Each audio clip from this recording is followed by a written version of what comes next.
But yes, I hope you've all got some kind of drink or food or whatever, and you're all comfortably sitting, and we shall continue with the Count of Monte Cristo. Chapter 110. The Indictment.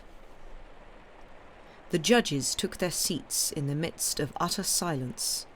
The jury filed into their places. Monsieur de Villefort, in his ceremonial headgear, the object of general attention and, one might almost say, admiration, sat down in his chair, looking around him imperturbably. Everyone was astonished to see this grave and severe face, which seemed immune in its impassivity to a father's grief, and there was a sort of awe as they considered this man who was a stranger to human emotions. "Gendarme," said the presiding judge, "bring up the accused." At this, the public became more alert, and all eyes turned towards the door through which Benedetto would enter. Soon the door opened and the accused appeared. The impression was the same on everyone, and no one mistook the look on his face. His features bore no sign of that deep emotion that drives the blood back to the heart and discolours the forehead and cheeks. His hands, elegantly posed, one on his hat, the other in the opening of his white quilted waistcoat, did not shake. His eyes were calm and even bright. Hardly was he in the chamber than the young man began to examine the ranks of the judges and the rest of the crowd in court, pausing longer on the presiding judge and longer still on the crown prosecutor. Beside Andrea was his lawyer, who had been appointed by the court, since Andrea had not bothered to concern himself with such details, apparently attaching no importance to them. This lawyer was a young man with lustreless blonde hair, his face reddened with an inner turmoil that was 100 times more evident than the defendant's. The presiding judge asked for the indictment to be read. As we know, it had been composed by Monsieur de Villefort's adroit and implacable pen. The reading lasted a long time. The effect on anyone else would have been devastating, and, throughout, every eye was on Andrea, who bore the weight of the charges against him with the merry indifference of a Spartan warrior. Never, perhaps, had Villefort been more pithy or more eloquent. The crime was described in the liveliest colours, while the accused man's antecedents, his transformation and his progress, step by step, since quite an early age, were deduced with all the talent that experience of life and a knowledge of the human heart could supply in a mind as elevated as that of the Crown Prosecutor. This indictment itself was enough to damn Benedetto forever in public opinion, leaving nothing for the law except to punish him in a more tangible way. Andrea did not pay the slightest attention to the succession of charges raised, then laid on his head. Monsieur de Villefort, who frequently studied his reaction, no doubt continuing the psychological analyses that he had so often had the opportunity to make of men in the dock, could not once persuade him to lower his eyes, however fixedly and penetratingly he stared at him. Finally, the reading was concluded. "Defendant," the presiding judge said, "what is your name?" Andrea rose to his feet. "Forgive me, Monsieur le Président," he said in the purest and clearest of tones, "but I see that you are going to pursue an order of questioning which I shall not be able to follow. I claim that it is up to me, later, to justify being considered an exception to the general run of accused persons, so I beg you to let me reply to your questions in a different order, though I shall in fact answer all of them." The presiding judge looked in astonishment at the jury, who looked at the Crown Prosecutor. A wave of surprise ran through the whole assembly, but Andrea did not seem in the slightest bit concerned. "How old are you?" the presiding judge asked. "Will you answer that question?" "Like the rest I shall, monsieur, but in its turn." "How old are you?" the judge repeated. 21, or rather I shall be in just a few days, since I was born on the night of September the 27th and 28th, 1817. Monsieur de Villefort, who was taking notes, looked up on hearing the date. "Where were you born?" the presiding judge continued. "In Auteuil, near Paris," Benedetto answered. Monsieur de Villefort looked up again, and gave Benedetto the sort of look he might have given the head of Medusa. The colour drained from his face. As for Benedetto, he passed the embroidered corner of a fine lawn handkerchief across his lips with an elegant gesture. "What is your profession?" the judge asked. "Firstly, I was a counterfeiter," Andrea said, as cool as a cucumber.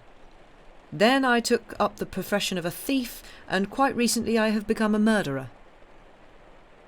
A murmur, in fact a storm of indignation and astonishment, erupted from every corner of the room. Even the judges exchanged looks of amazement, while the jury exhibited the most profound disgust for such cynicism, which was not what it expected from a well-turned-out man. Monsieur de Villefort put a hand to his forehead, which, having been pale, was now red and feverish. He leapt abruptly to his feet and looked around him like a man who had lost his way. He was gasping for breath. "Are you looking for something, prosecutor?"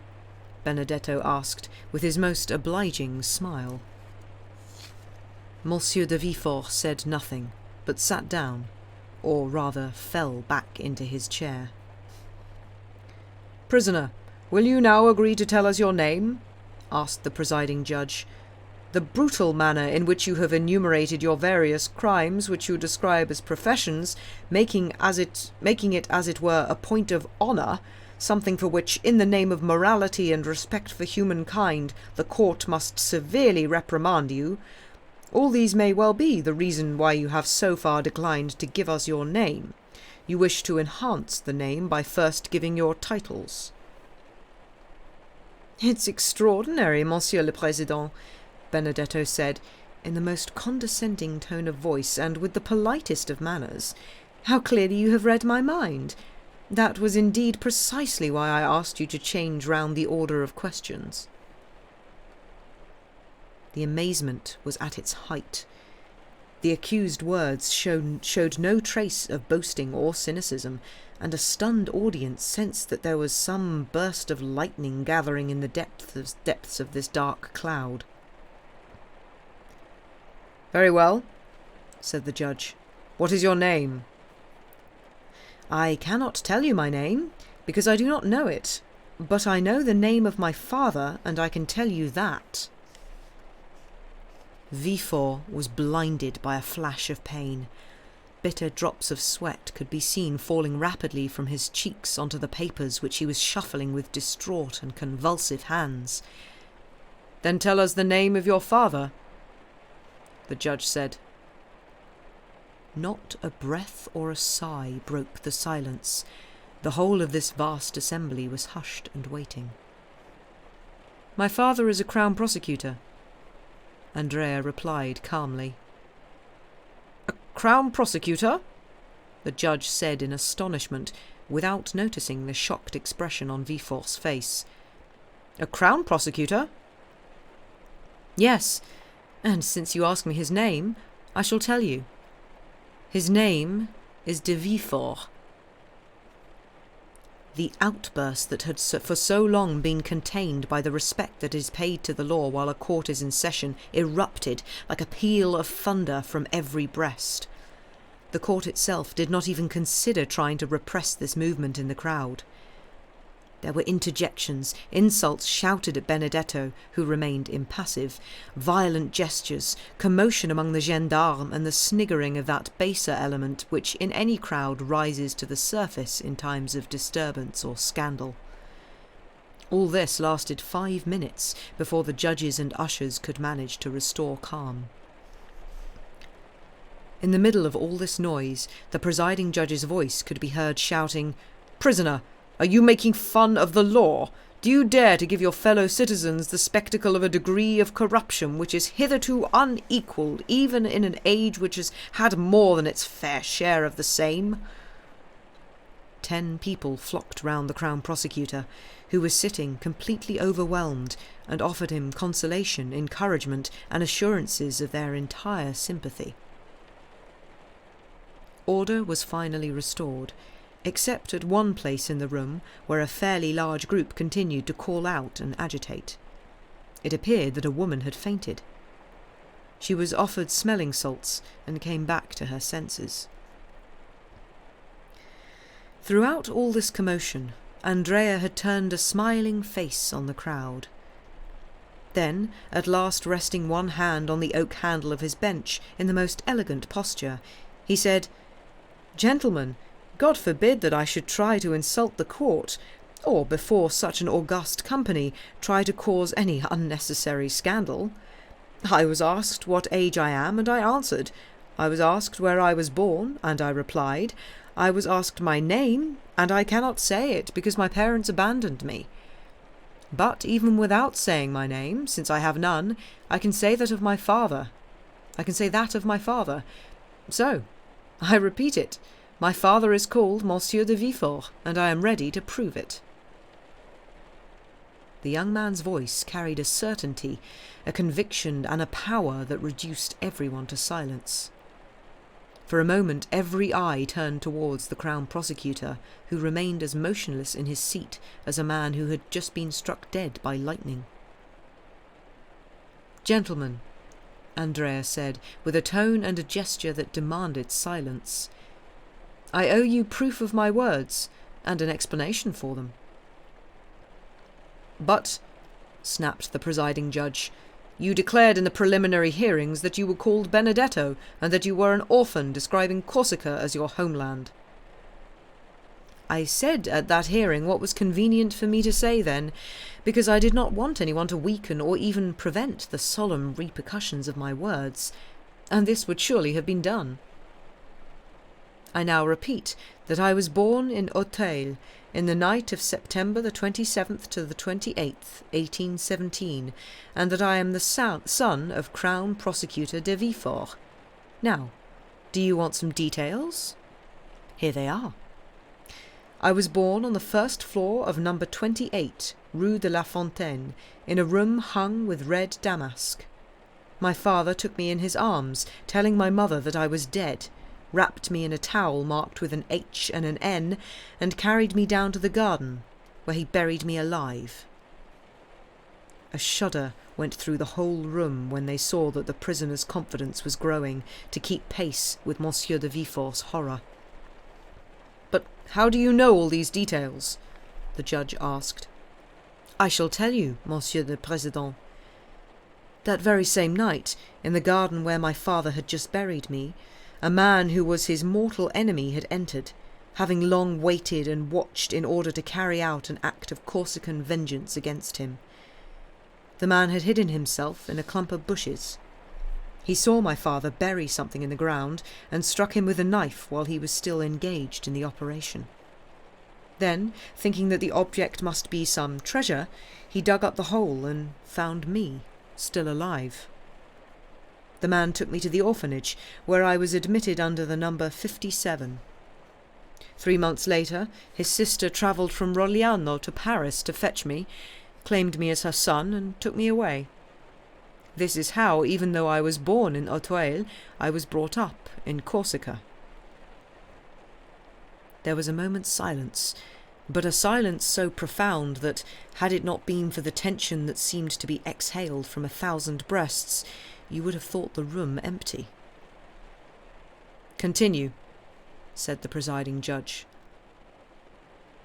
"No doubt," Benedetto went on, "I could have been happy with these good people who adored me, but my perverse nature gained the upper hand over all the virtues that my adoptive mother tried to instill in my heart.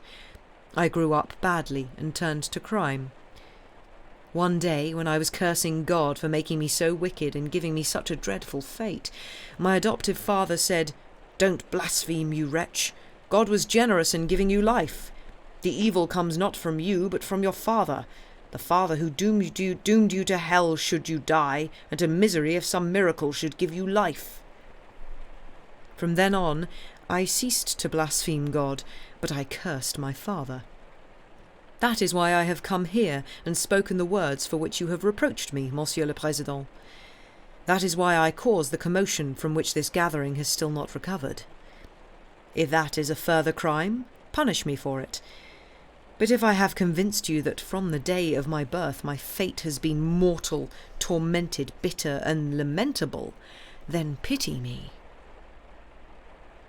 "And what about your mother?" the judge asked. "My mother thought me dead. My mother is not guilty. I have never wanted to know my mother's name, and I do not know it." At that moment, a shrill cry ending in a sob rang out from the midst of the group, which, as we have said, included a woman. She fell to the ground in a violent fit of hysteria and was taken out of the room. As she was being helped out, the thick veil hiding her face slipped aside, and they recognized Madame Danglars. Though nearly paralysed by nervous exhaustion, and despite the humming in his ears and the sort of madness that had seized his brain, Villefort too recognised her and rose to his feet. "Proof!" cried the presiding judge. "Proof! Prisoner, do you realise that this tissue of horrors must be supported by the most incontrovertible proof?" "Proof?" Benedetto said with a laugh. "Do you want proof?" "We do." "Then look at Monsieur de Villefort and ask me for further proof." Everyone turned towards the Crown Prosecutor, who, beneath the weight of 1,000 eyes turned towards him, stepped forward into the well of the court, staggering, his hair awry and his face blotchy from the pressure of his fingernails. The whole room heaved a long murmur of astonishment. "Father, they are asking me for proof," said Benedetto. "Do you wish me to provide it?" "No," Monsieur de Villefort stammered in a strangled voice. "No, there is no need." "What do you mean, no need?" cried the judge. "I mean," said the Crown Prosecutor, "that I should struggle in vain against the deadly fate that holds me in its grasp. Gentlemen, I realize that I am in the hands of a vengeful God. No proof. There is no need. Everything this young man has just said is true." A dark and heavy silence, such as precedes some natural catastrophe, wrapped its leaden cloak around all those who heard these words, and the hair stood up on their heads. "What, Monsieur de Villefort?" the judge cried. "Are you sure you are not dreaming? Are you really in full command of your faculties? One might believe that such a strange accusation, so dreadful and so unexpected, must have troubled your mind. Come now, pull yourself together." The Crown Prosecutor shook his head. His teeth were chattering violently like those of a man eaten up with fever, and yet he was deathly pale. "I am in full command of my faculties, monsieur," he said. "Only my body is unwell, as you may well understand. I admit my guilt for everything that the young man has accused me of, and I shall henceforth remain at home at the disposal of the Crown Prosecutor, my successor." After saying which, in a dull and almost inaudible voice, Monsieur de Villefort staggered towards the door, which the duty usher automatically opened for him. The whole company was left speechless and appalled by this revelation and this confession, making such a dreadful conclusion to all the various incidents that had shaken Parisian society over the preceding fortnight. "Well," Beauchamp said, "let anyone now deny that drama is only in art and not in nature." "Good Lord," said Château-Renard, "I'd really much rather end like Monsieur de Morcerf. A pistol shot is a kindness beside such a disaster." "And it does kill you," said Beauchamp. "Just think, I briefly considered marrying his daughter," said Debray. "Poor child. My God, she did well to die." "This session is ended, gentlemen," said the presiding judge. "The case will be adjourned to the next assizes. The matter must be investigated afresh and entrusted to another council." As for Andrea, calm as ever and much more interesting, he left the room, escorted by the gendarme, who involuntarily showed him some sign of respect. "So what do you think of that, my good man?" Debray asked the sergeant-at-arms, slipping a louis into his hand. "They'll find extenuating circumstances," he answered.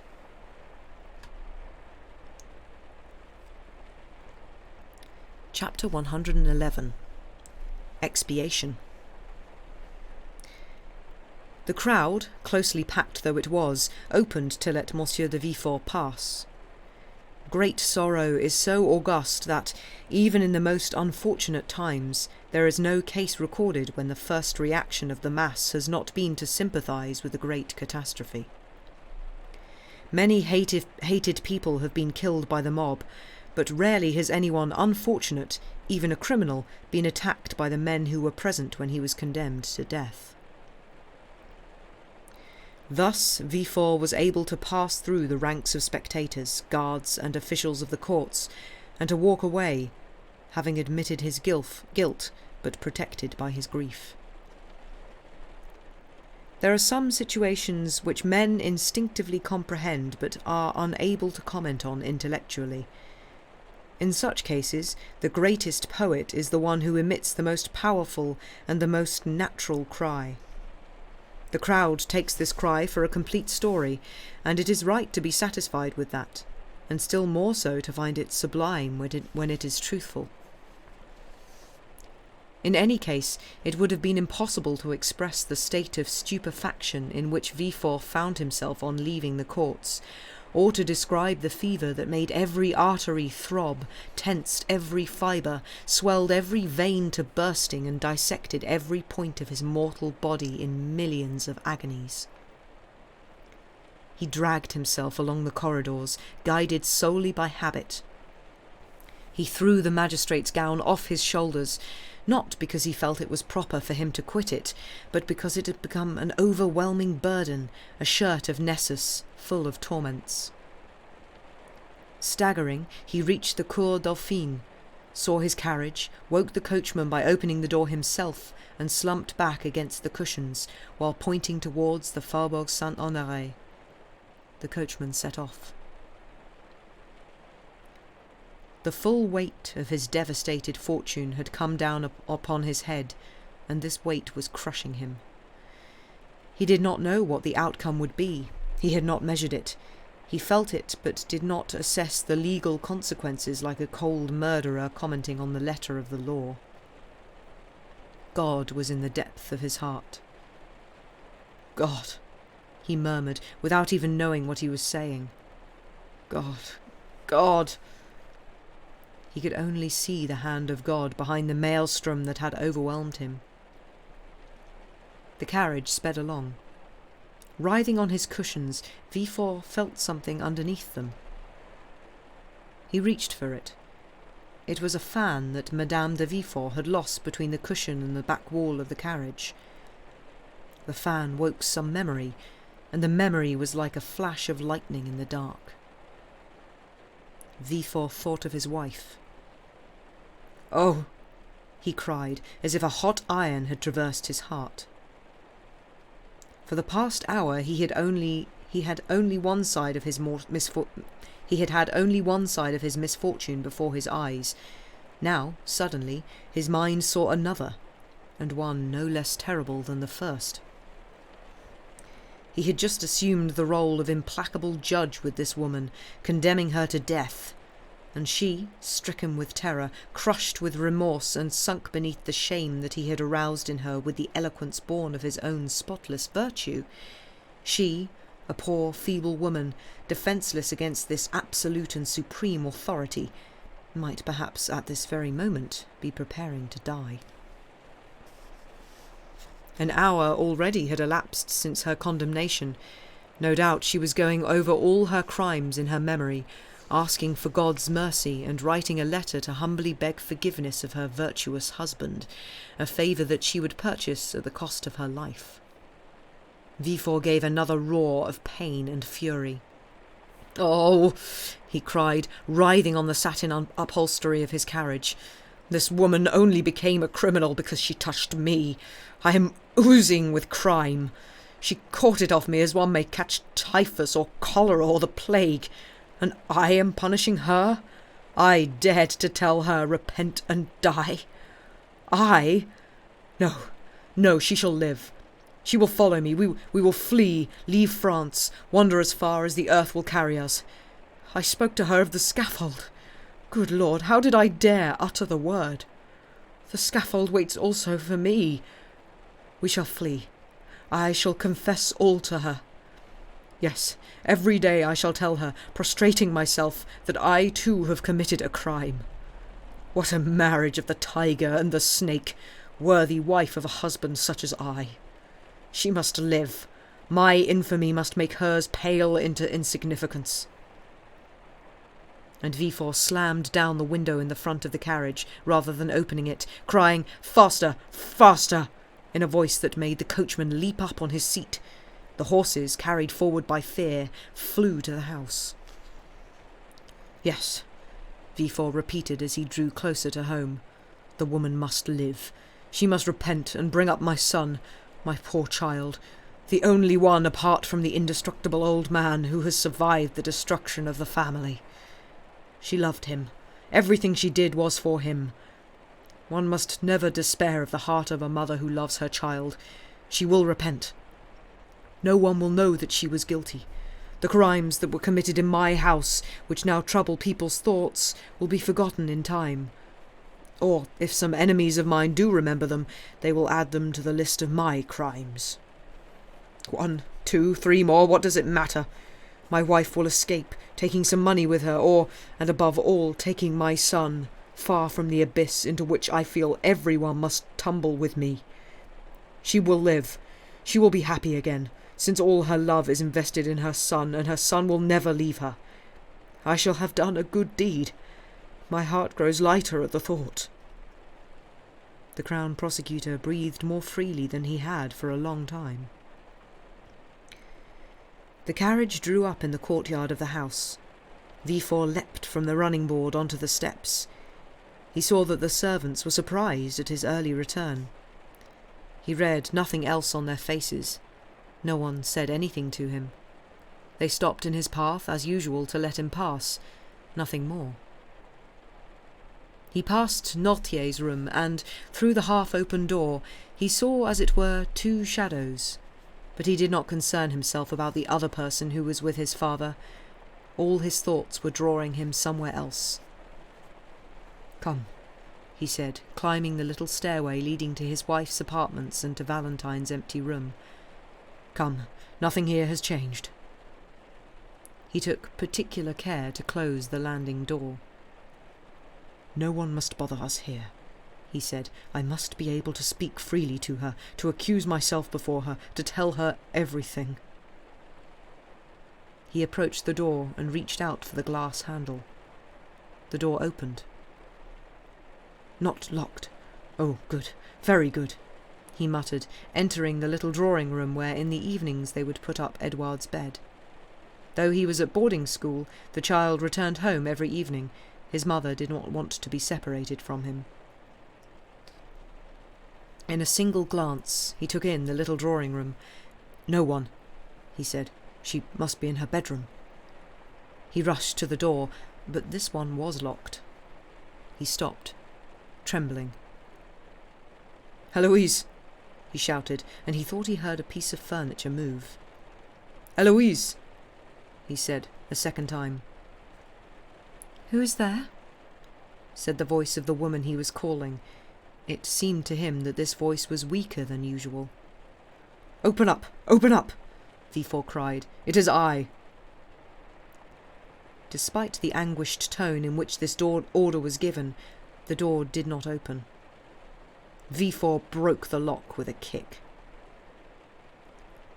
Madame de Villefort was standing in the doorway to her boudoir, pale, drawn, looking at him with a terrifying stare. "Heloise! Heloise!" he said. "What is it? Speak to me." She held out a rigid, ghastly white hand toward him. "It is done, monsieur," she said, with a croaking sound that seemed to tear her throat.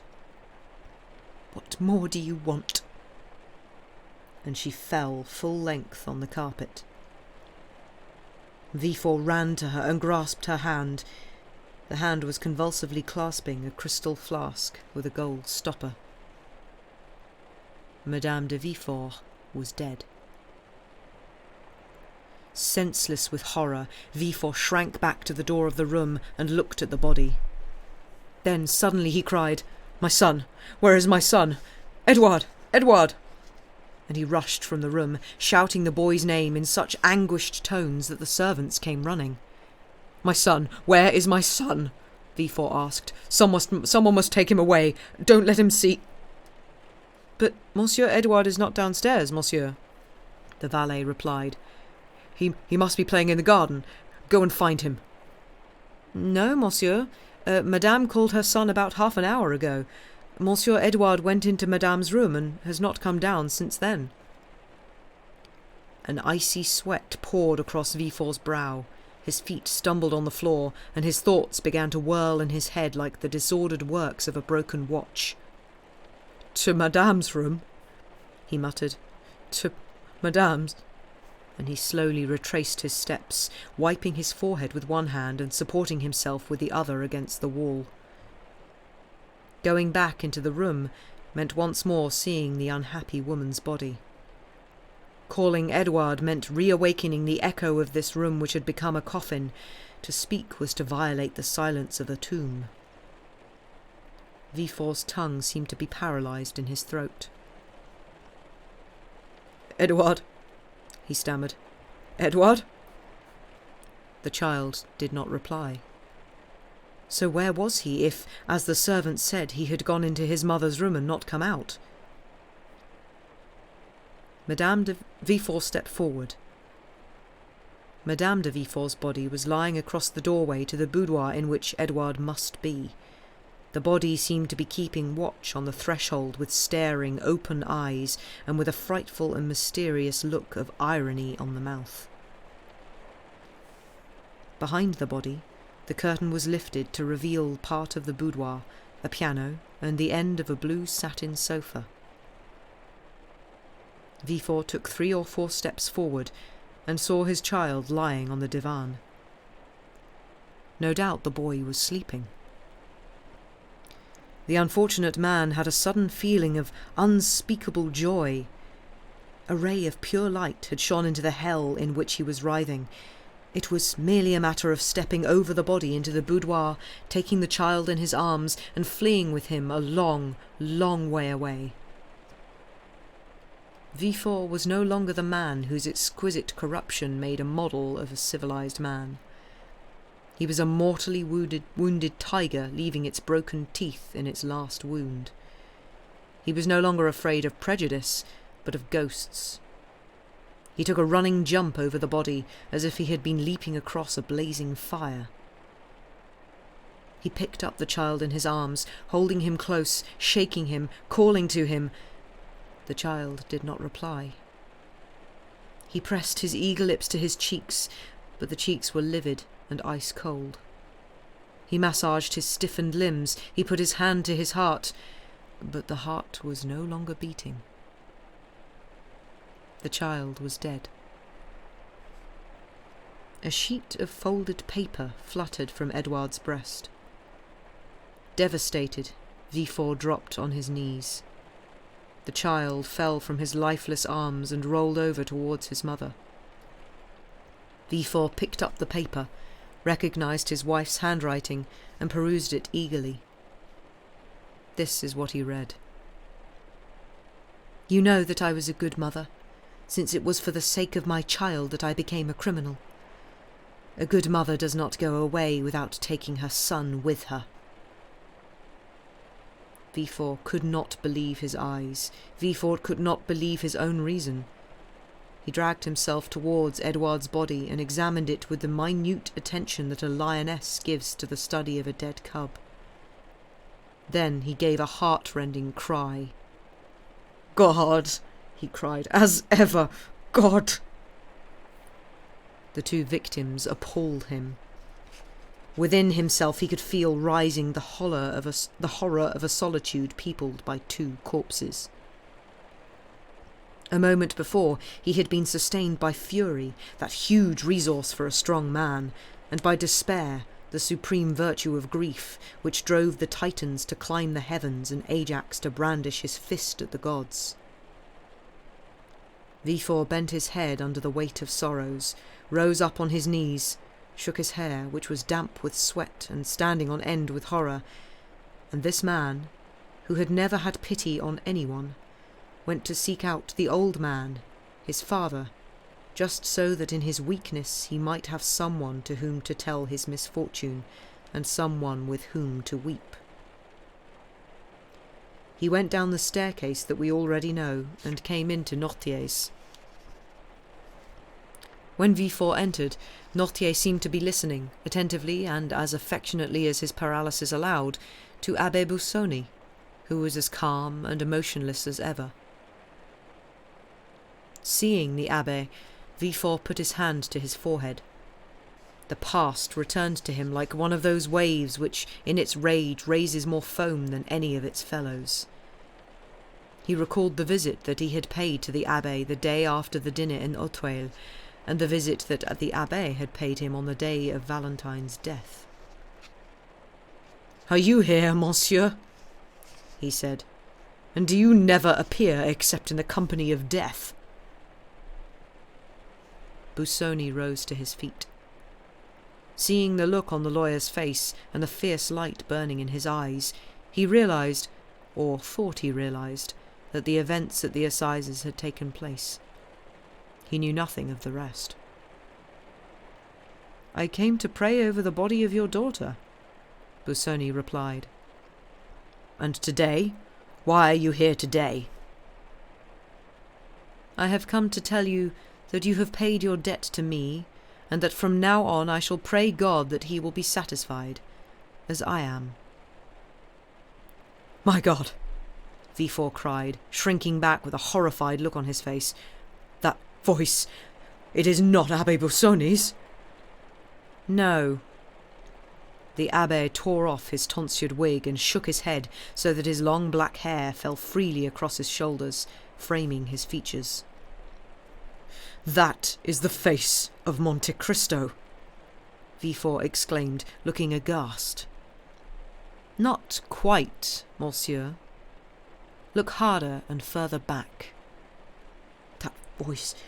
That voice, where did I hear it for the first time?" "You heard it first in Marseille, 23 years ago, on the day of your wedding to Mademoiselle de Saint-Marin. Look in your files." "You are not Busoni? You are not Monte Cristo? My God, you are that hidden enemy, deadly and implacable. I did something to harm you, something in Marseille. Oh, woe is me!" "Yes, you are right, you are absolutely right," the Count said, crossing his arms over his broad chest. Think. "But what did I do to you?" Villefort cried, his mind already hovering on the borderline between reason and madness, in that mist which is no longer a dream, but not yet wakefulness. "What did I do to you? Tell me! Speak!"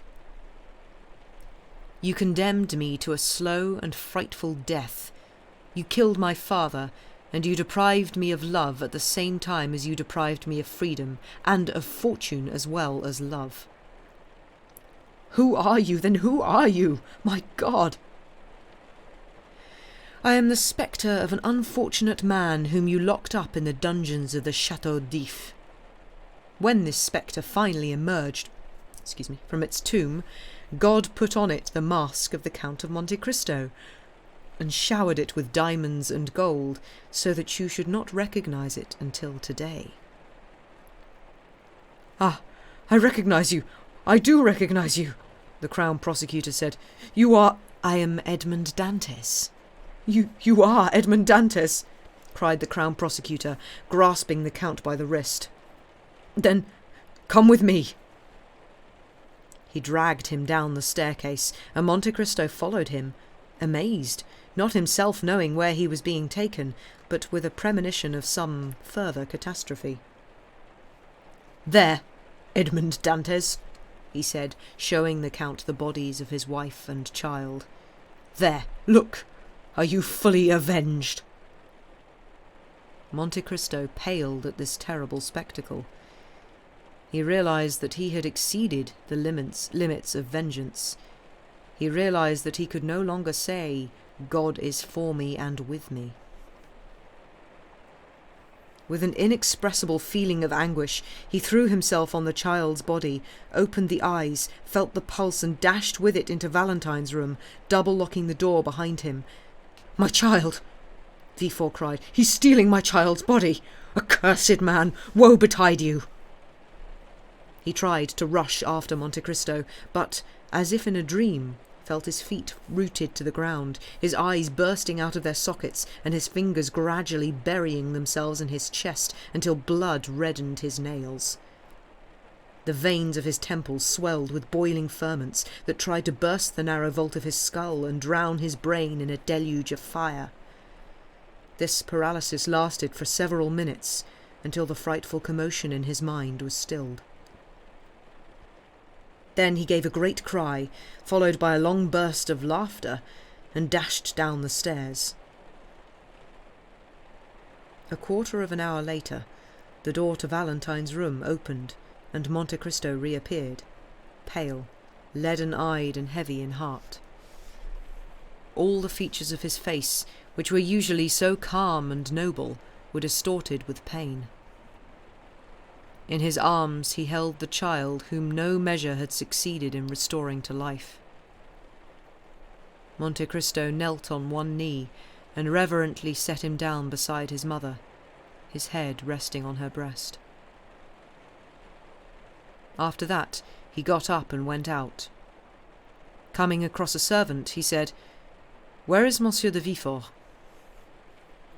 The servant did not answer, but merely pointed towards the garden. Monte Cristo went down the steps and proceeded towards the place where the man had pointed. There, with his servants making a circle around him, he saw Villefort, a spade in his hand, digging the ground in a kind of fury. "It's not here," he was saying, "and it's not here either," after which he would dig a little further on. Monte Cristo went over to him and said quietly, in what was almost a humble voice, "Monsieur, you have lost a son, but—" Villefort interrupted. He had neither listened nor heard. "Oh, I'll find him," he said. "Even though you say he's not here, I'll find him, even if I have to look until Judgment Day." Monte Cristo shrank back in horror, exclaiming, "He's mad." And, as if fearing that the walls of the accursed house might fall in on him, he rushed out into the street, wondering for the first time whether he had had the right to do what he had done. "Enough," he said. "Let that be enough, and we will save the last one." On arriving home, Monte Cristo met Morel, who was wandering around the house in the Champs-Élysées, silent as a ghost waiting for the moment appointed by God for it to return to the tomb. "Get ready, Maximilien," the Count said, smiling. "We're leaving Paris tomorrow." "Have you nothing more to do here?" Morel asked. "No," Monte Cristo replied. "Pray God that I have not already done too much." And I think there we shall take a break. Ooh, the drama! Ooh, Monte Cristo's overstepping. Oh dear. It's all getting very intense. But yes, we will see you in about 5 minutes. Go do breaky-related things, and yeah, see you in a bit. Bye for now.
And we're back. Hello. And yes, hey Amorous, hope you are well. And hey Zilia, hope you are also well. We're having a lovely chill evening, Amorous. That is good. Going from stream to stream, marvellous. Good way to spend your evening. Can't help thinking that Dumas was exhausting to hang out with back in the day. Like, he's just the kind of guy who'd start IRL drama just because he's bored. Yeah, sounds about right. Yeah. Seems to like drama. Revenge is like pretty bad. Confucius probably. Yep. Yeah, it's almost like it's almost like he got a bit obsessed, really, and may have over-revenged. Just done a little bit too much revenge. But yes, welcome back everyone. I hope everyone had a nice break. I hope you have, I don't know, some kind of warm drink or something to snack on or whatever, and that you are comfortable and well. I have made myself a lemon and honey tea. Well, just a lemon and honey. It's not tea, but because I'm trying to take care of the old vocal cords, because they're suffering a little bit at the moment, because of doing far too much singing in too many different ranges. But yeah. There's a fun French Revolution dating sim that features Dumas's father, and as you recall, he's quite a character. Yeah, this is what the Count of Monte Cristo is based on. Dumas' father. But obviously massively exaggerated. But basically this is just him writing a book about, oh, my dad's really cool. Look how cool my dad is. I do wonder if it's just like all the stories that his dad told him as a kid and he just sort of blew them out of proportion. He was just like, I'm gonna write a book about it. Maybe. I don't know. But he seems to have a bit of a, I mean, he admires his dad very, very much, it would appear, because he keeps on saying how masculine Monte Cristo's features are, and how wonderful his hair is, and how poised he is, and all of that fun stuff. So, I put too much lemon in that lemon and honey.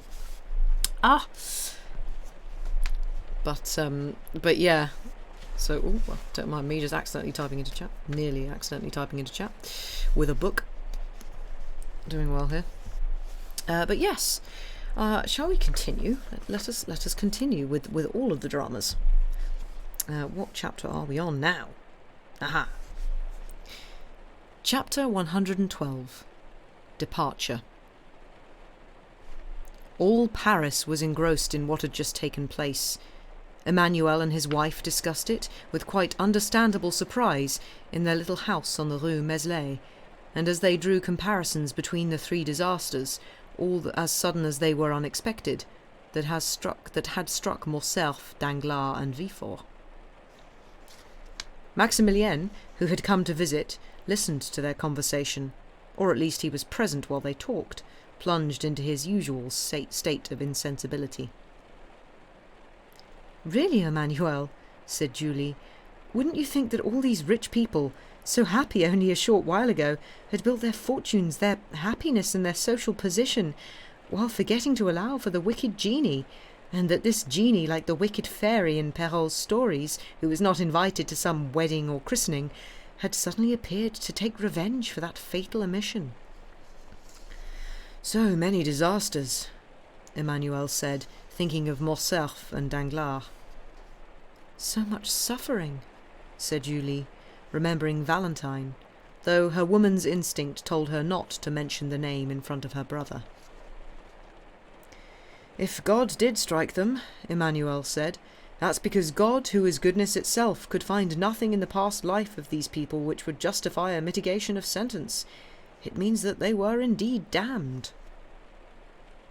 "Isn't that a rather rash judgment?" said Julie. "When my father had a pistol in his hand and was ready to blow out his brains, if someone had said, as you are now doing, 'That man deserves his punishment,' wouldn't that person have been wrong?" "Yes, but God did not allow our father to succumb, just as he did not allow Abraham to sacrifice his son. He sent the patriarch, and us, his angel who cut the wings of death in mid-flight." He had just said this when the bell rang. This was the signal from the concierge that a visitor had arrived. Almost at the same instant the drawing-room door opened and the Count of Monte Cristo appeared on the threshold. The two young people gave a double cry of joy. Maximilien looked up, then let his head fall back. "Maximilien," the Count said, apparently unaware of the different reactions of his hosts to his arrival, "I have come to look for you." "For me?" said Morel, as if waking from a dream. "Yes," said Monte Cristo. "Didn't we agree that I should take you, and did I not ask you to be ready to leave?" "Here I am," said Maximilien. "I had come to say goodbye to them." "Where are you going, Count?" Julie asked. "First of all to Marseille, madame." "To Marseille?" both the young people said together. "Yes, and I'm taking your brother." "Alas, Count, bring him back to us cured." Morel turned his blushing face away from them. "Did you notice that he was unwell?" asked the Count. "Yes," the young woman replied. "I am afraid that he is not happy with us." "I shall distract him," said the Count. "I am ready, monsieur," said Maximilien. "Farewell, my good friends. Adieu, Emmanuel. Julie, adieu." "What? Adieu?" Julie exclaimed. "Are you leaving like that at once, with no preparations and no passports?" "Delays double the pain of parting," said Monte Cristo, "and Maximilien, I am sure, must have prepared everything in advance. I advised him to do so." "I have my passport and my trunks are packed," Morel said, in a dull monotone. "Excellent," said Monte Cristo with a smile. "That is the punctiliousness of a good soldier." "So you are leaving us like that?" said Julie. "Immediately? Won't you give us another day or an hour?" "My carriage is at the door, madame. I must be in Rome in 5 days." "Surely Maximilien isn't going to Rome?" said Emmanuel. "I shall go wherever it pleases the Count to take me," Morel said with a sad smile. "I belong to him for another month." "Oh my God, he says that in such a voice, Count!" "Maximilien is accompanying me," the Count said in his reassuringly pleasant manner. "Don't worry about your brother." "Farewell, sister," Morel repeated. "Farewell, Emmanuel." "He worries me so much with his nonchalance," said Julie. "Oh, Maximilien, Maximilien, you are hiding something from us." "Pah!" said Monte Cristo. "When you see him again, he will be happy, smiling, and joyful." Maximilien gave the Count a look that was almost contemptuous and almost irritated. "Let's go," said the Count. "Before you do, Count," said Julie, "will you let me tell you that the other day—" "Madame," the Count said, taking both her hands, "anything that you might have to say to me will never be worth what I can read in your eyes, what your heart has thought and mine felt. Like a benefactor in a novel, I should have left without seeing you again, but such conduct was beyond my feeble powers, because I am a weak and vain man, and because a joyful and tender look from one of my fellow creatures does me good. Now I am leaving, and I shall take selfishness to the point of saying to you, don't forget me, my friends, because you will probably never see me again." "Not see you again?" Emmanuel cried, while 2 large tears rolled down Julie's cheeks. "Not see you again? This is not a man, but a god who is leaving us, and this god will return to heaven after appearing on earth to do good." "Don't say that," Monte Cristo said urgently. "My friends, don't ever say that. Gods never do ill. Gods stop when they want to stop. Chance is not stronger than they are, and it is they, on the contrary, who dictate to chance. No, Emmanuel, on the contrary, I am a man, and your admiration is as unjust as your words are sacrilegious." He pressed Julie's hand to his lips, and she fell into his arms, while he offered his other hand to Emmanuel. Then, tearing himself away from this house, a sweet and welcoming nest, he made a sign to Maximilien, who followed him, passive, unfeeling, and bewildered as he had been since the death of Valentine. "Make my brother happy again," Julie whispered in Monte Cristo's ear. He pressed her hand, as he had done 11 years earlier on the staircase leading to Morel's study. "Do you still trust Sinbad the sailor?" he asked, smiling. "Oh, yes." "Well, you may sleep in peace and trust in the Lord." As we have said, the post-chaise was waiting. 4 lively horses were shaking their manes and impatiently pawing the road. At the bottom of the steps, Ali waited, his face shining with sweat. He looked as though he had just run a long way. "Well?" the Count asked in Arabic. "Did you go to the old man's?" Ali nodded. "And you showed him the letter in front of his eyes, as I told you?"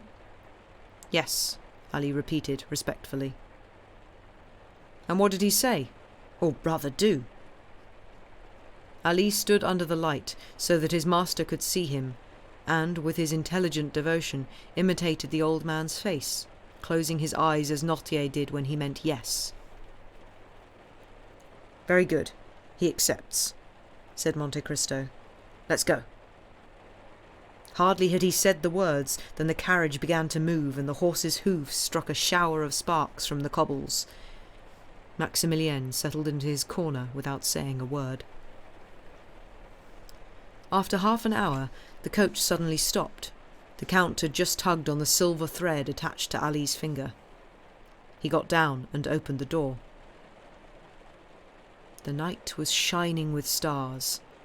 They were at the top of the Monte de Villijou, on the plateau from which Paris is a dark sea shimmering with millions of lights like phosphorescent waves. And waves they are, more thunderous, more passionate, more shifting, more furious and more greedy than those of the stormy ocean. Waves which never experience the tranquillity of a vast sea, but constantly pound together, ever foaming and engulfing everything. The Count stayed alone and motioned for the carriage to come forward. Then he stood for a long time with his arms crossed, contemplating this furnace in which all the ideas that rise, boiling from the depths to shake the world, melt, twine, and take shape. Then, when he had turned his powerful gaze on this Babylon which inspires religious poets as it does materialistic skeptics, he bent his head and clasped his hands as if in prayer, and murmured, "Great city, it is less than 6 months since I came through your gates. I think that the Spirit of God brought me here and takes me away triumphant. To God, who can alone read my heart, I confided the secret of my presence within your walls. He alone knows that I am leaving without hatred and without pride, but not without regret. He alone knows that I employed the power with which he had entrusted me, not for myself, nor for any idle purpose. O great city, in your heaving breast I found what I was looking for. Like a patient miner, I churned your entrails to expel the evil from them. Now my work is complete, my mission accomplished. Now you can offer me no further joys or sorrows. Farewell, Paris. Farewell." His eyes, like those of some spirit of the night, swept once more across the vast plain. Then, mopping his brow, he got back into the carriage, closing the door behind him, and they had soon vanished down the far side of the hill in a welter of dust and noise. They covered 2 leagues in utter silence. Morel was dreaming, Monte Cristo watching him dream. "Morel," the Count asked, "do you regret coming with me?" "No, Count, but leaving Paris, perhaps." If I had thought that happiness awaited you in Paris, Morel, I should have left you there." "But it is in Paris that Valentine rests, and leaving Paris is to lose her for the second time." "Maximilien," the Count said, "the friends whom we have lost do not rest in the earth. They are buried in our hearts. And that is how God wanted it, so that we should always be in their company. I have 2 friends who are always with me in that way. One is the man who gave me life, the other is the one who gave me understanding. The spirit of both lives in me. I consult them when I am in doubt, and if I have done any good, I owe it to their advice. Look into your heart, Morel, and ask it if you should continue to show me that sorry face." "My friend," said Maximilien, "the voice of my heart is sad indeed, and promises only misfortune. Only a weak spirit sees everything from behind a dark veil. The soul makes its own horizons. Your soul is overcast, and that is why the sky seems stormy to you." "That may be true," Maximilien said. Then he reverted to his reverie. The journey was accomplished with that astonishing speed that was a peculiar talent of the Count's. Towns passed by like shadows on the road. The trees, shaken by the first winds of autumn, seemed to rise up before them like dishevelled giants and fled rapidly into the distance as soon as they had caught up with them.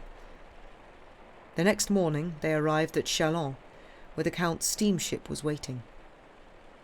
Without wasting an instant, the carriage was put on board, and even before that the 2 travellers had embarked. The ship was built for speed, like an Indian dugout. Its 2 paddle wheels were like 2 wings on which it skimmed the water, a migrating bird. Morel himself experienced that heady intoxication of speed, and at times the wind, lifting his hair, seemed also for a moment nearly to lift the cloud from his brow. As for the Count, the further he moved away from Paris, the more a sort of inhuman serenity appeared to envelop him like an aura. It was as though an exile was returning home.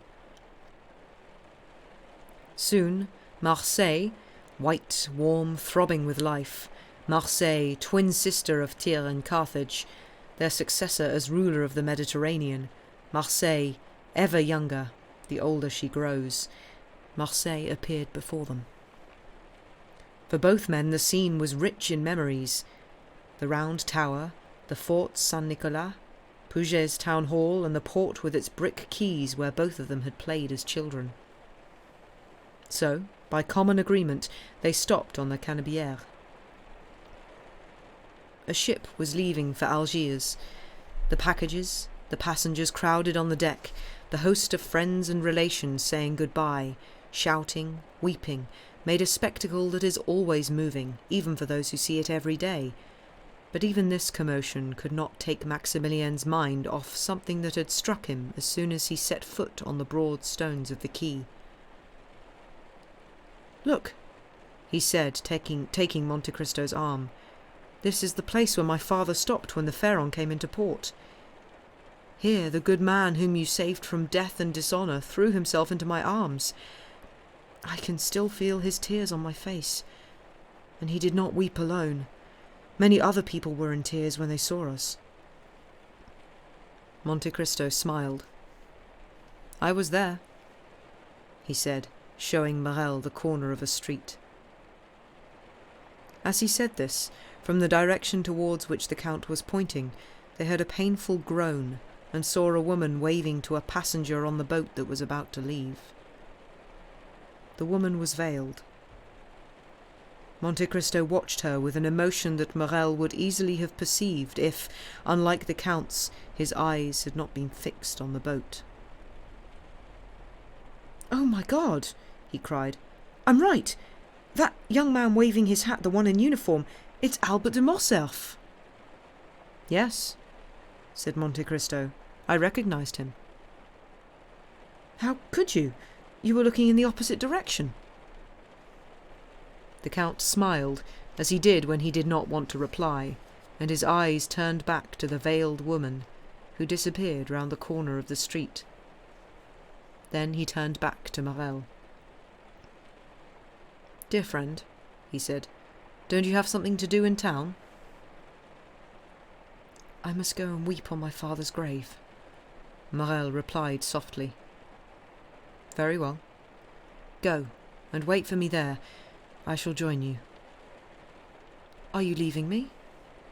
"Yes. I, too, have a pious duty to perform." Morel placed a limp hand in the one the Count offered him. Then, with an indescribably melancholy movement of the head, he left his companion and walked towards the east of the town. Monte Cristo let him go, remaining on the same spot until he had disappeared, before turning towards the Allée des Mélins, going back to the little house that our readers must remember from the start of this story. The house was still standing in the shadow of the great avenue of lime trees which serves idle Marseillais as a place to stroll, furnished with huge curtains of vines which crossed their arms, blackened and shredded by age, on stones turned yellow by the burning southern sun. 2 stone steps, worn down by passing feet, led to the door, which consisted of 3 planks, repaired every year, but never touched by putty or paint, patiently waiting for the damp to reunite them.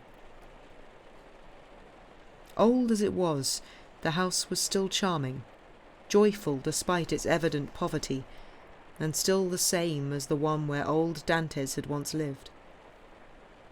The difference was that the old man used to occupy the attic, and the Count had put the entire house at Mercédès' disposal.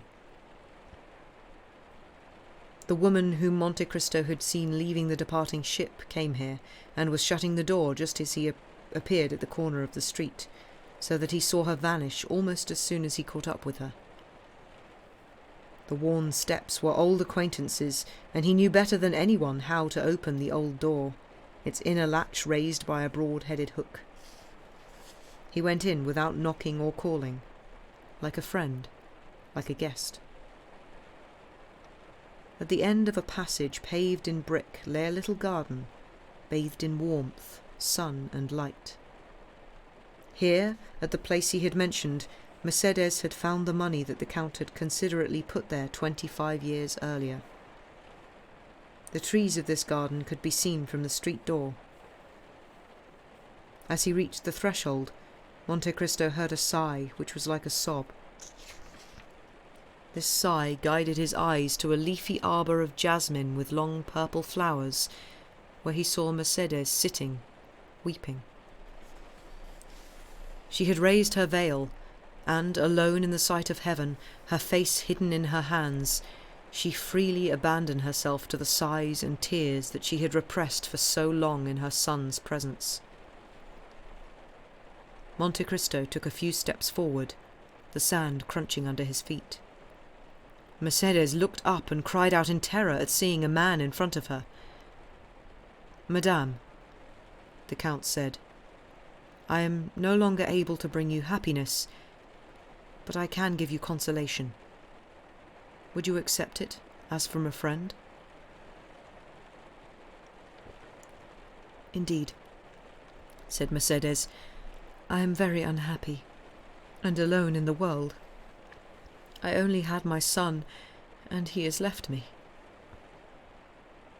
"He did the right thing," the Count replied. "He has a noble heart. He realized that every man owes some debt to his country. Some give their talents, others their hard work. Some watch, others bleed. Had he stayed with you, he would have wasted a life that had become useless to him, and would have been unable to accustom himself to your grief. The frustration would have filled him with hatred. Now he will become great and strong by struggling against adversities that he will change into good fortune. Let him rebuild the future for both of you, madame. I can promise that he is in good hands." "Alas," the poor woman murmured, sadly shaking her head. "I shall not enjoy this good fortune that you speak of, and with which all my heart I pray God to give him. So much has been broken in me and around me that I feel I am near to my grave. You did well, Count, in bringing me close to the place where I was so happy. One should die in the place in which one was happy." "Madame," Monte Cristo exclaimed, "every one of your words falls bitter and burning on my heart, and all the more so since you have cause to hate me. I am responsible for all your misfortunes. Why do you not pity me instead of accusing me? You would make me still more unhappy." "Hate you, Edmund? Accuse you? Am I to hate the man who saved my son's life? Because it was your deadly and bloody intent, was it not, to kill the son of whom Monsieur de Morcerf was so proud? Oh, look at me and see if there is the glimmer of a reproach in me." The Count looked up and fixed his eyes on Mercedes, who, half standing, was holding both hands towards him. "Look at me," she went on, with a feeling of profound melancholy. "Today, a man can bear to see the sparkle in my eyes.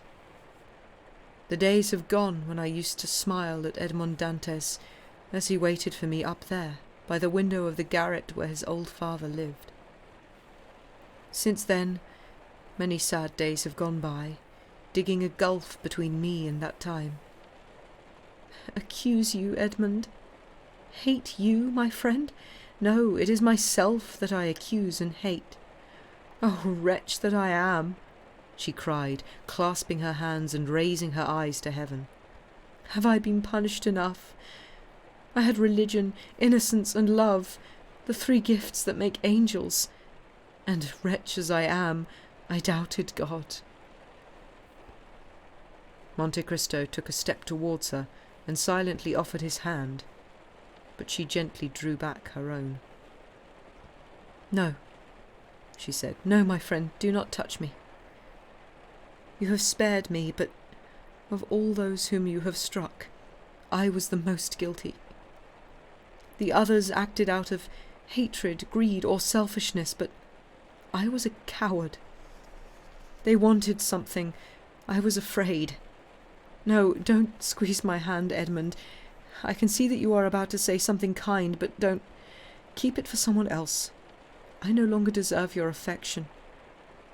See," she completely removed her veil, "see, misfortune has turned my hair grey, and my eyes have shed so many tears that there are dark rings around them, and my forehead is furrowed. But you, Edmund, you are still young, still handsome, and still proud. You did have faith. You had strength. You trusted in God, and God sustained you. I was a coward. I denied him, so God abandoned me, and here I am." Mercedes burst into tears, her heart breaking under the weight of the memory. Monte Cristo took her hand and kissed it respectfully, but she herself felt that the kiss was passionless, as if his lips were pressing the marble hand of the statue of some saint. "Some lives," she continued, "are predestined, so that a single error destroys all that is to come. I thought you dead. I should have died. What was the sense in eternally mourning for you in my heart? Nothing, except to make a woman of 50 out of one of 39. What good did it do that once I had recognized you, of everyone I managed to save, only my son? Should I not also have saved the man, guilty though he was, whom I had accepted as my husband? Yet I let him die. Oh God, what am I saying? I contributed to his death by my cowardly insensitivity and my contempt, forgetting, or not wanting to remember, that it was for my sake that he became a perjurer and a traitor. Finally, what is the use in my having accompanied my son here if I let him leave alone, if I abandon him, if I deliver him to the hungry land of Africa? Oh, I tell you, I was a coward. I disowned my love, and like a turncoat I bring misfortune to all those around me." "No, Mercedes," Monte Cristo said. "No, think better of yourself.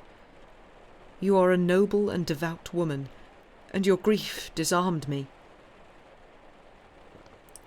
But behind me was God, An invisible, unknown and jealous God, whose envoy I was, and who did not choose to restrain the lightning bolt that I unleashed. Oh, I implore that God, at whose feet I have prostrated myself every day for 10 years, and I call on him to witness that I did sacrifice my life to you, and with it all the plans that depended on it. But, and I say this with pride, Mercedes, God needed me, and I lived. Look at the past. Look at the present. Try to divine the future and consider whether I am not the instrument of the Lord. The most frightful misfortunes, the most cruel suffering, the abandonment of all those who loved me, and persecution by those who did not know me, this was the first part of my life. Then, suddenly, after captivity, solitude and misery, air, freedom, and a fortune so brilliant, so imposing, and so extravagant that, unless I was blind, I must have thought that God had sent it to me for some great purpose. From then on, that fortune seemed to me a holy vocation. From then on, there was not one further thought in me for that life, the sweetness of which you, poor woman, have sometimes partaken. Not an hour of calm, not a single hour. I felt myself driven like a cloud of flame through the sky to destroy the cities of the plain.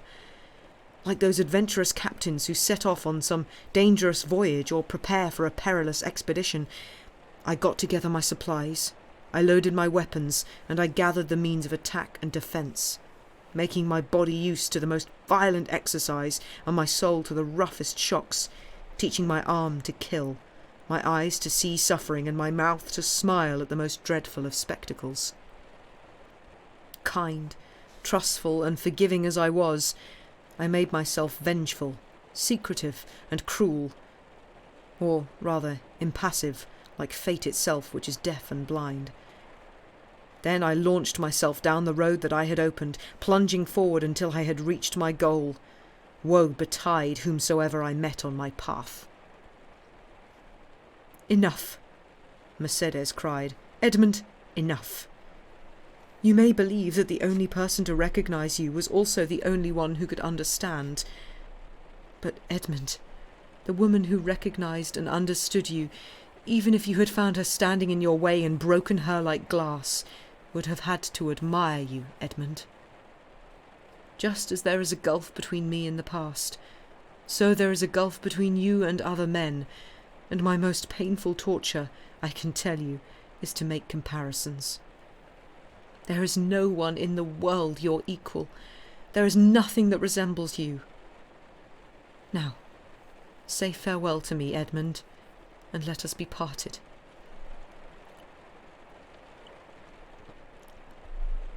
"Before I go, what do you want, Mercedes?" Monte Cristo asked. "Only one thing, Edmund. For my son to be happy. Pray God, who alone holds the lives of men in his hands, to spare him from death, and I shall take care of the rest." "Thank you, Edmund. And you, Mercedes?" "I need nothing. I am living between two tombs. One is that of Edmond Dantès, who died so long ago. I loved him. The word is no longer appropriate on my shrunken lips, but my heart still remembers, and I would not exchange that memory of the heart for anything in the world. The other is that of a man whom Edmond Dantès killed. I approve of the murder, but I must pray for the dead man." "Your son will be happy, madame," the Count repeated. "Then I shall be as happy as I can be. But what will you do?" Mercedes smiled sadly. "If I were to tell you that I should live in this place as Mercedes once did, that is to say by working, you would not believe me. I can no longer do anything except pray, but I do not need to work. The little treasure that you buried was still in the place that you mentioned. People will wonder who I am and ask what I do, and have no idea how I live. But that is of no significance. It is between God, yourself, and me. Mercedes, the Count said, I am not reproaching you, but you did make too much of a sacrifice when you gave up the whole of the fortune that Monsieur de Morcerf had accumulated. At least half of it was rightly yours, because of your good management and your vigilance. I know what you are about to suggest, but I cannot accept, Edmund. My son would forbid me. And I will be careful not to do anything for you that would not have Monsieur Albert de Morcerf's approval. I shall find out what he intends and act accordingly. But if he accepts what I want to do, would you cheerfully do the same? You know, Edmund, I am no longer a thinking creature. I have no further resolve except that of never again being resolved about anything. God has so shaken me with storms that I have lost all willpower. I am in his hands, like a sparrow in the claws of an eagle. Since I am alive, he does not want me to die. If he sends me any succour, it will be because he wants it, and I shall accept. Take care, madame, said Monte Cristo. That is not how God should be worshipped. He wants us to understand and debate his power. That is why he gave us free will. Wretch, Mercedes cried, don't speak like that to me. If I believed that God had given me free will, what would remain to save me from despair? Monte Cristo paled slightly and bowed his head, overwhelmed by the extremity of her suffering. Don't you want to say goodbye to me? He asked, holding out his hand. Yes, indeed, Mercedes said, solemnly pointing to heaven. I will say au revoir, to prove to you that I still hope. She touched the Count's hand with her own, trembling, then ran up the stairs and vanished from sight. Monte Cristo slowly left the house and turned back towards the port. Mercedes did not see him leave, even though she was at the window of the little room that had been his father's. Her eyes were searching the distant horizon for the ship taking her son across the open sea. But her voice, almost involuntarily, muttered softly, Edmund, Edmund, Edmund.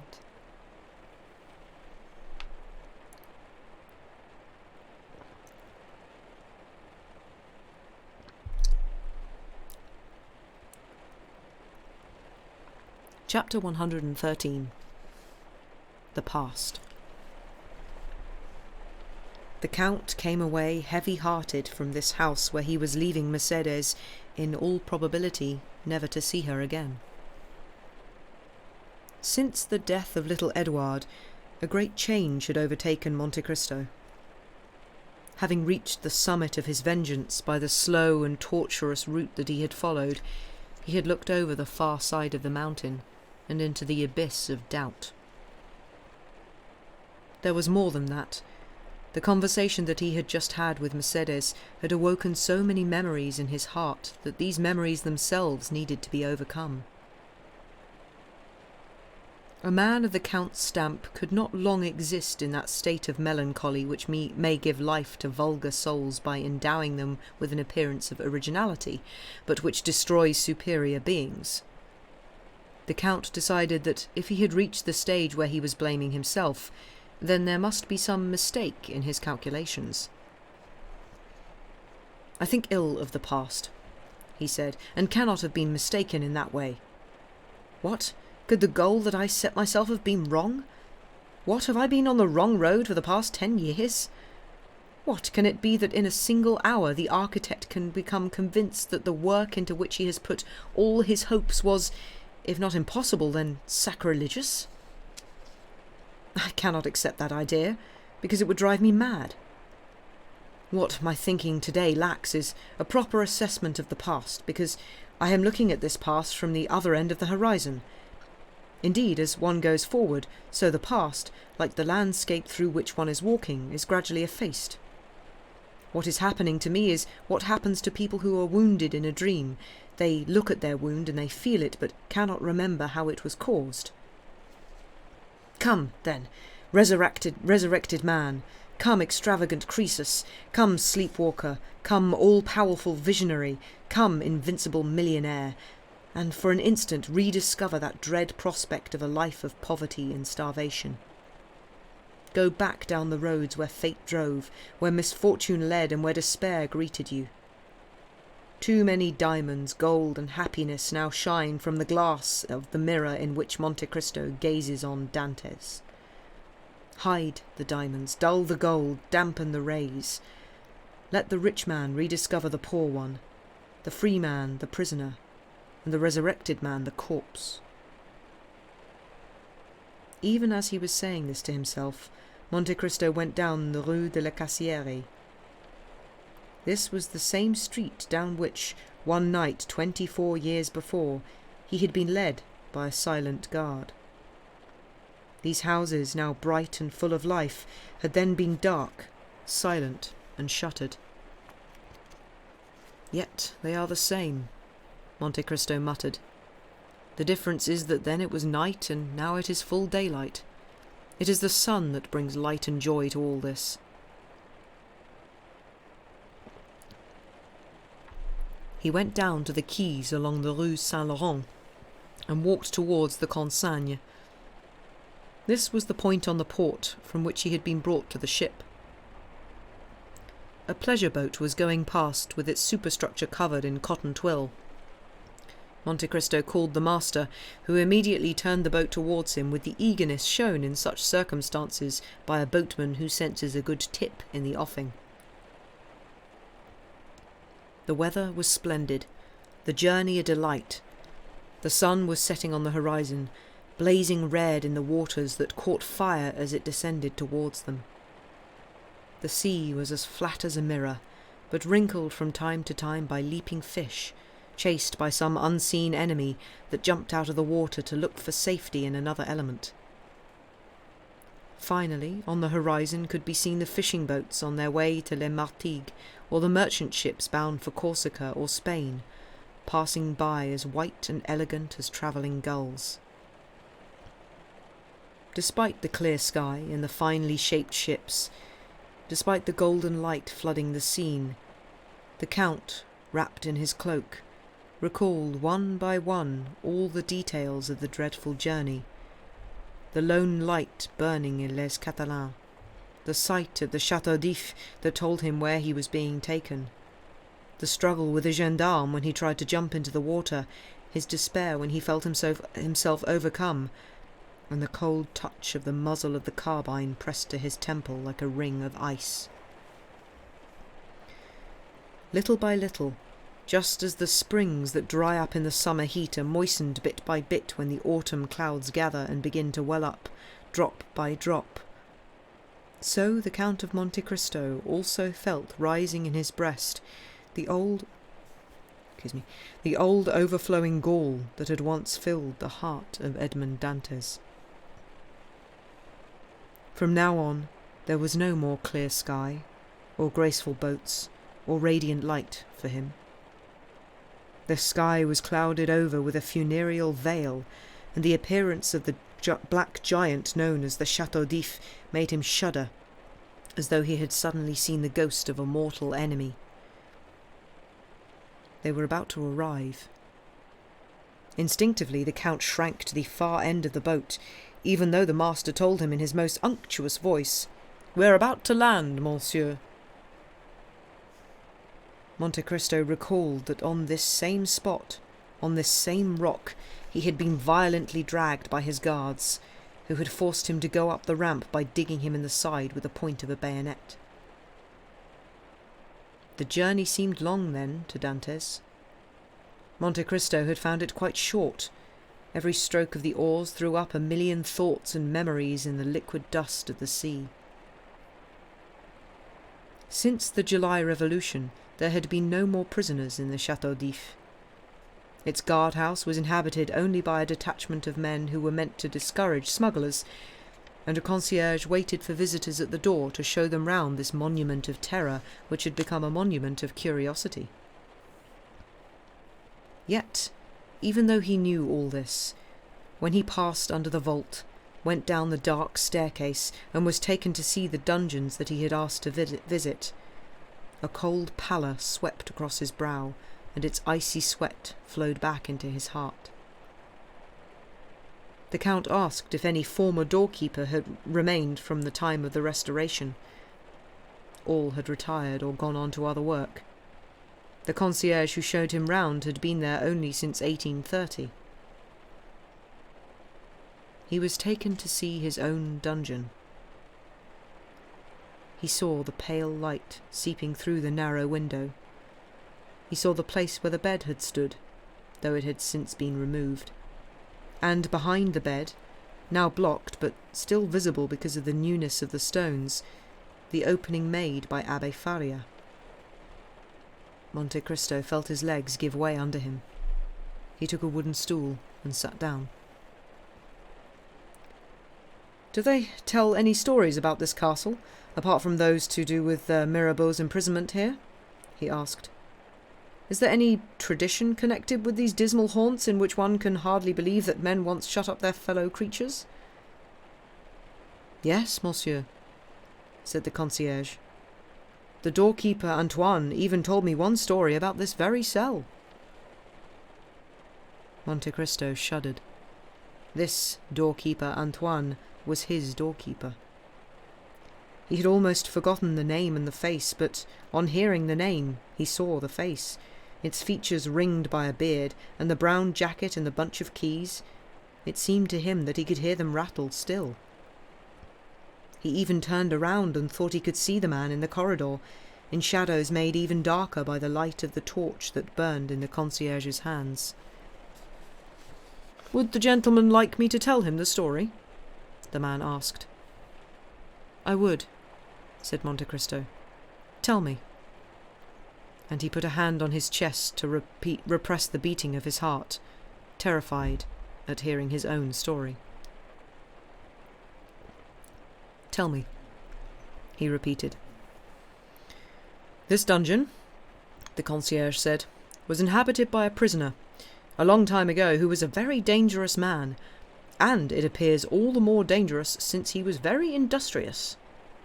Another man was held in the chateau at the same time as him, but he was not a wicked man, just a poor priest, and mad." "Yes, I see. Mad," Monte Cristo repeated. "What form did his madness take?" "He offered millions to anyone who would give him his freedom." Monte Cristo raised his eyes heavenwards, but could not see the heavens. There was a veil of stone between him and the firmament. He considered that there had been no less impenetrable a veil between the eyes of those to whom Abbe Faria had offered his treasures, and the treasures which he was offering them. "Could the prisoners meet one another?" he asked. "Oh, no, monsieur, that was expressly forbidden. But they got round the prohibition by digging a tunnel between one dungeon and the other." "And which of the two dug this tunnel?" "Oh, it must surely have been the young one," said the concierge. "He was industrious and strong, while the poor abbé was old and weak. In any case, his mind wandered too much for him to concentrate on one idea." "How blind," Monte Cristo murmured. "So it was," the concierge went on, "that the young man drove this tunnel. How, no one knows, but he did drive it through, and the proof is that you can still see the marks. There, do you see?" And he brought his torch up to the wall. "Ah, yes, indeed," said the Count, his voice choked with emotion. "The outcome was that the two prisoners could communicate with one another. No one has any idea for how long. Then one day the old man fell ill and died. And guess what the young one did?" he said, interrupting his narrative. "Tell me."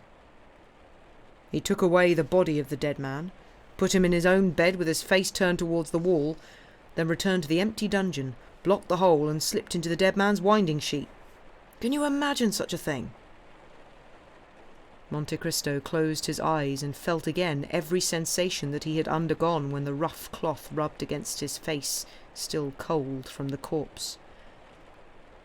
The keeper went on. "You see, this was his plan. He thought that they buried dead bodies in the Château d'If, and as he guessed that they would not go to the expense of a coffin for the prisoners, he imagined he would be able to lift up the earth with his shoulders. But unfortunately there was a custom here on the island that upset his plans. The dead weren't buried, they just had a cannonball fastened around their legs and were thrown into the sea. And that's what happened. Our man was thrown into the water from the top of the gallery. The next day they found the real body in his bed and guessed everything, because the burial party said something that they had not dared to admit up to then, which was that at the moment when the body was thrown out into the void, they heard a dreadful cry, instantly smothered beneath the water into which he was thrown. The Count had difficulty breathing. Sweat was pouring down his forehead, and his heart was gripped with anguish. "No," he muttered, "no. That doubt which I experienced was the sign that I was starting to forget. But here the heart is mine once more, and feels once more a hunger for revenge." "And this prisoner?" he asked. "Did anyone hear of him again?" "Never, not a word. You see, there are only two possibilities. Either he fell flat, and since he was falling from 50 feet he would have been killed instantly." "You said that they tied a cannonball to his feet. In that case he would have fallen standing up." "Or else he fell standing up," the concierge went on, "and in that case the weight on his feet would have dragged him to the bottom, and there he stayed, poor fellow." "Do you pity him?" "Good heavens, yes, even though he was in his element." "Why do you say that?" "The rumour was that the poor man had been once a naval officer, arrested for Bonapartism." "Ah, truth," the Count muttered. "God made you to float above the waves and the flames. So the poor sailor does live in the memory of some storytellers. They retell his dreadful tale at the fireside, and shudder at the moment when he flew through the air and was swallowed up by the sea." "Did they ever know his name?" he asked aloud. "What?" said the keeper. Oh, yes, he was only known as number 34. "Vifo, Monte Cristo muttered. "That is what you must have often told yourself when my spectre haunted your sleepless nights." "Would the gentleman like to continue the tour?" the concierge asked. "Yes, and I'd particularly like to see the poor abbé's room." "Ah, number 27? "Yes, number 27. It seemed he could still hear Abbé Faria's voice when he asked him his name, and the abbé called back that number through the wall. "Come." "Wait," said Monte Cristo. "Let me cast a final glance over every aspect of this dungeon." "Just as well," said the guide. "I forgot to bring the key to the other." "Then go and fetch it." "I'll leave you the torch." "No, take it with you." "But you will have to stay in here without a light." "I can see in the dark." "Why, just like him." "Like whom?" "Number 34. They say he was so used to the dark that he could have seen a pin in the darkest corner of his cell." "It took him 10 years to reach that point," the Count muttered as the guide went off, carrying the torch. The Count was right.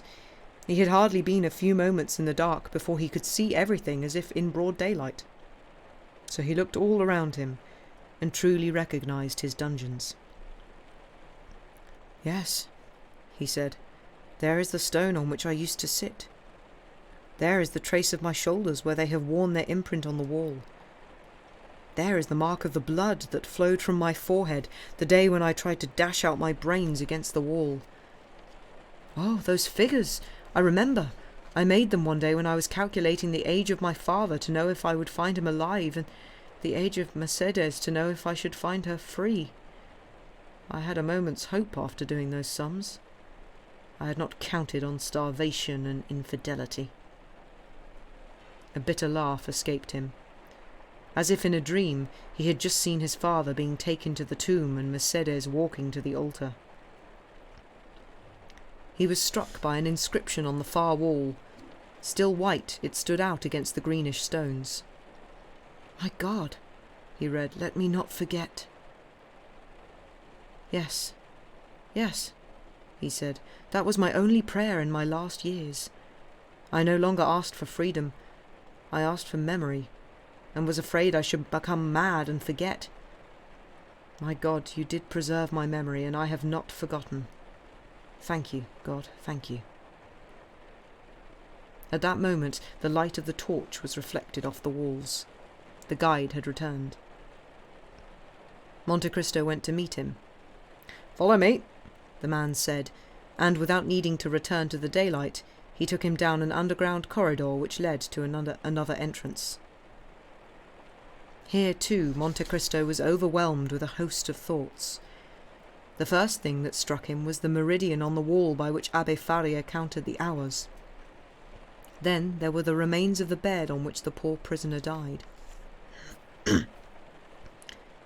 At the sight of this, instead of the anguish he had felt in his own dungeon, a sweet and tender feeling, a feeling of gratitude, filled his heart, and 2 tears rolled down his cheeks. "Here," said the guide, "is where they kept the mad priest. And there is the place through which the young man came to join him." And he showed Monte Cristo the opening to the tunnel, which on this side had been left uncovered. "By the colour of the stone," he went on, "a scientist realised that they must have been in communication with each other for about 10 years. Poor folk, how miserable they must have been those 10 years. Dantès took a few louis from his pocket and handed them to the man, who, for the second time, had felt sorry for him without knowing who he was. The concierge accepted the money, thinking that it must be a few small coins. Then, in the light of the torch, he realized just how much the visitor had given him. "Monsieur," he said, "you made a mistake." "What do you mean?" "You have given me gold." "I know that." "What, you know?" "Yes." "And you intended to give me this gold?" "Yes." "So I can keep it in all conscience?" "Yes." The concierge looked at Monte Cristo in astonishment. "And honesty," the count said, like Hamlet. "Monsieur," the concierge said, not daring to believe in his good fortune, I do not understand your generosity." "It's simple enough, my friend," said the count. "I used to be a sailor, and your story touched me more than it might another person." "So, monsieur," the guide said, "as you are so generous, you deserve a present." "What can you give me, friend? Seashells? Straw dolls? No, thank you." "Not at all, monsieur. Something that has to do with the story I just told you." "Really?" the count exclaimed. "What is it?" "Listen," the concierge said. "Here's what happened. I thought to myself, there's always something to be found in a room where a prisoner has lived for 15 years, so I began to tap the walls." "Ah," Monte Cristo said, remembering the abbé's double hiding place. "As you say." "So, by looking," the concierge went on, "I discovered that there really was a hollow sound at the head of the bed and under the hearth." "Yes," Monte Cristo said. "Yes." "I lifted the stones and I found—" "A rope ladder and tools?" the count cried. "Excuse me." "How did you know that?" the concierge asked in astonishment. "I don't know, I guessed," the count said. "Those are the sort of things that one usually finds in prisoners' hiding places." "Yes, monsieur," the guide said. "A rope ladder and some tools." "Do you still have them?" Monte Cristo asked eagerly. "No, monsieur. I sold the various things which were very unusual to visitors. But I do have something else." "What's that?" the count asked impatiently. "I have a sort of book written on strips of cloth." "Oh!" Monte Cristo cried. "You have such a book?" "I don't know if it is a book," said the concierge, "but I do have what I told you." "Go and fetch it, my friend," said the count. "Go, and if it's what I think, don't worry." I'm going, monsieur." And the guide left. At this, the Count went to kneel piously in front of the remains of the bed which death had made an altar for him. "Oh, my second father," he said, "you who gave me liberty, knowledge, riches, you who, like those beings of some higher essence than ourselves, had an understanding of good and evil, if in the depths of a tomb something remains of us which still shudders to hear the voices of those who have remained on earth, if in the transfiguration undergone by the body in death something animate remains in the places where we have greatly loved or greatly suffered, noble heart, supreme spirit, profound soul, I beg you by some word, some sign, or some revelation, in the name of the paternal love which you gave me, and the filial respect that I returned to you, take away this remaining doubt that, if it does not become a certainty, will turn into remorse." The Count bent his head and clasped his hands. "Here, monsieur," said a voice behind him. He started and turned around. The concierge was holding out the strips of cloth to which Abbe Faria had entrusted all the fruits of his wisdom. This was the manuscript of Abbe Faria's great work on the monarchy in Italy. The Count seized it eagerly, and the first thing his eyes met was the epigraph, which read, "You will pull the dragon's teeth and trample the lions underfoot," said the Lord. "Ah!" he cried, "there is my answer. Thank you, father, thank you." Taking out of his pocket a small wallet containing 10 banknotes of 1,000 francs each, he said, "Here, take this." "Are you giving it to me?" "Yes, on condition that you do not look inside it until after I have gone."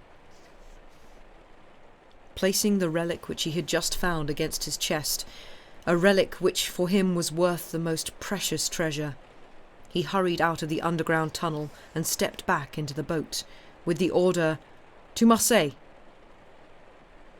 As they were pulling away, he looked back towards the grim fortress and said, "Woe betide those who had me shut up in that awful place, and those who forgot that I was imprisoned there." As they sailed back past Les Catalans, the Count turned away, wrapped his head in his cloak, and muttered a woman's name. The victory was complete.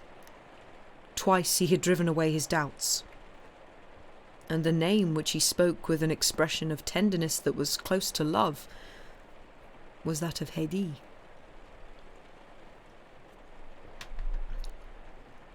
On reaching land, Monte Cristo set off for the cemetery where he knew he would find Morel.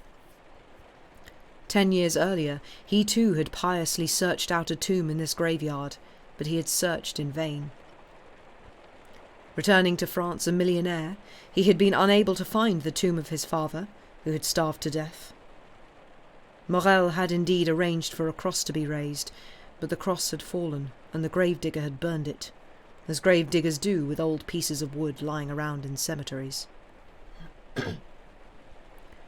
The worthy merchant had been luckier. He died in the arms of his children, who laid him to rest beside his wife, who had preceded him by 2 years into eternity. 2 large slabs of marble bearing their names lay, one beside the other, in a little plot surrounded by an iron railing in the shade of 4 cypress trees. Maximilien was leaning against one of these, staring at the 2 graves, but seeing nothing. His agony was profound, and he was almost in a state of distraction.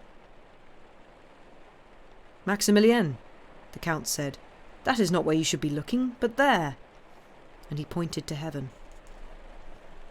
"The dead are all around us," said Morel. "Isn't that what you told me yourself when you took me away from Paris?" "Maximilien," the Count said, "during the journey you asked me to stop for a few days in Marseille. Is that still what you want?" "I no longer want anything, Count, but I feel that I shall wait with less displeasure here than elsewhere." "So much the better, Maximilien, because I am leaving you, but taking your word of honour with me, I think." "Oh, I shall forget it, Count," said Morel. "I shall forget it." "No, you will not forget. Because before all else you are a man of honour, Morel, because you have sworn, and because you must swear again." "Please, Count, have pity on me. I am so unhappy." "I once knew a man who was more unhappy than you, Morel." "Impossible."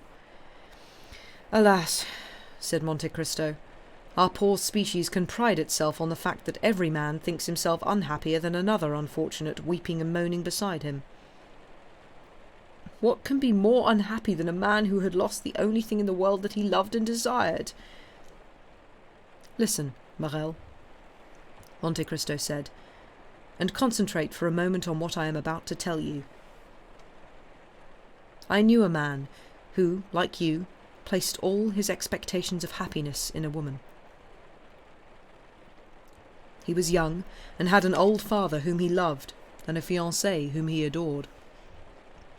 He was about to marry her when suddenly one of those twists of fate, which would make us doubt the existence of God if God did not reveal himself later by demonstrating that everything is to him a means by which to lead us to his infinite oneness, when suddenly a twist of fate took away his freedom, his fiancée, and the future he dreamed of, which he believed was his. Blind as he was, he could only read the here and now, and threw him in the depths of a dungeon." "Oh, yes," Morel said, "but people come out of dungeons, after a week or a month or a year." "He stayed there for 14 years, Morel," the Count said, putting his hand on the young man's shoulder. Maximilien shuddered. 14 years, he murmured. 14 years, the Count repeated, and he too, in those 14 years, had many moments of despair. He too, like you, Morel, thinking himself the most unhappy of men, wanted to kill himself. "And?" Morel asked. "And at the very last moment God revealed himself to him by human means, because God no longer performs miracles. Perhaps at first, because eyes clouded by tears need some time to clear entirely. He did not understand the infinite mercy of the Lord, but he was patient and waited.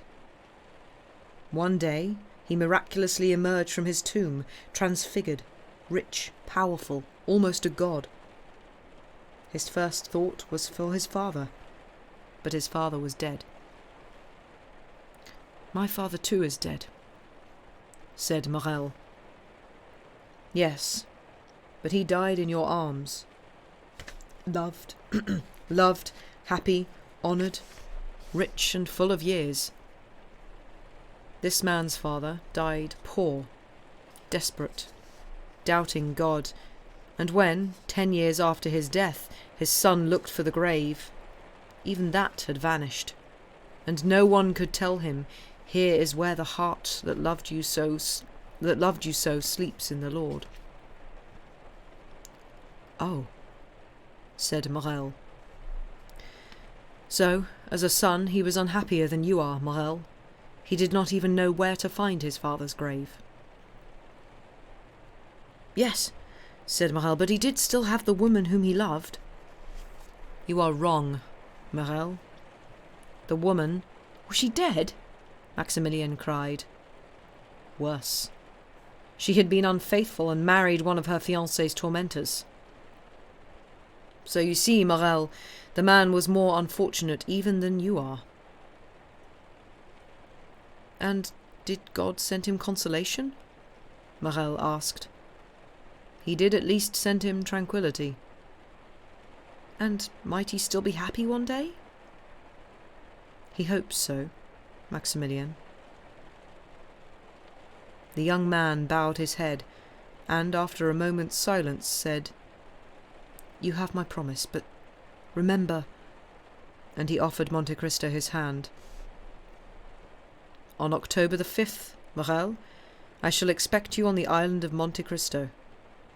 On the 4th, a yacht will be waiting for you in the port of Bastia. The yacht will be called the Eurus. You will tell the master your name, and he will bring you to me. That's agreed, isn't it, Maximilien?" "Agreed, Count, and I shall do as we have agreed. But remember that on October the 5th... "Child, who does not yet know what a man's promise means.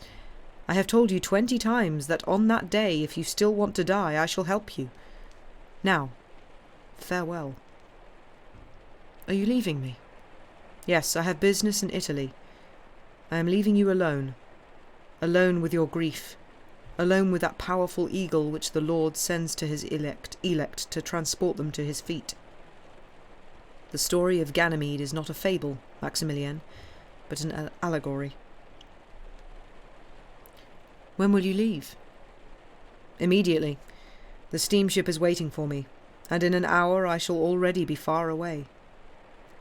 Will you come with me to the port?" "I am entirely at your disposal, Count. Embrace me." Morel walked with the Count down to the port. Already a huge plume of smoke was pouring out of the black tube which cast it upwards towards the skies. Shortly afterwards the boat set out, and an hour later, as Monte Cristo had said, the same trail of smoke was barely visible, streaking an eastern horizon darkened by the first shades of night.